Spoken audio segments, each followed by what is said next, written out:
গ্রামের এক কোণে বাবুল নামে এক ছেলে থাকত। বাবুল খুব সহজ সরল, কিন্তু মাথাটা ছিল একেবারে ক্ষুরধার।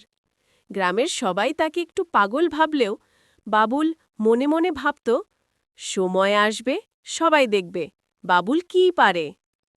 একদিন গ্রামের বাজারে বড় মাইকিং হলো।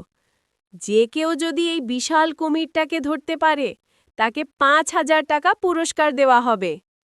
সবাই ভয় পেয়ে দূরে দাঁড়িয়ে রইল। কুমিরটা ছিল পুকুরের মধ্যে, চোখ লাল, দাঁত বের করা।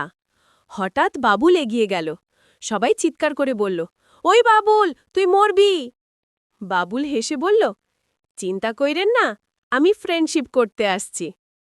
বাবুল পুকুরের ধারে বসে কুমিরকে বলল, কিরে কুমির ভাই, সারাদিন পানিতে থাকিস, বোর লাগে না? কুমির অবাক, এতদিন কেউ এভাবে কথা বলেনি। আস্তে আস্তে কাছে এলো। বাবুল তখন পকেট থেকে বিস্কুট বের করে দিল। কুমির খুশি হয়ে শান্ত হয়ে গেল। এই সুযোগে বাবুল দড়ি দিয়ে কুমিরটাকে বেঁধে ফেলল। গ্রামের সবাই হাঁ করে তাকিয়ে রইল। মাইক থেকে ঘোষণা এলো, আজকের বিজয়ী আমাদের গ্রামের বাবুল। সেই দিন থেকে বাবুল আর পাগল বাবুল না, হয়ে গেল বুদ্ধিমান বাবুল। আর বাবুল মনে মনে বলল, মাথা থাকলে সব সম্ভব।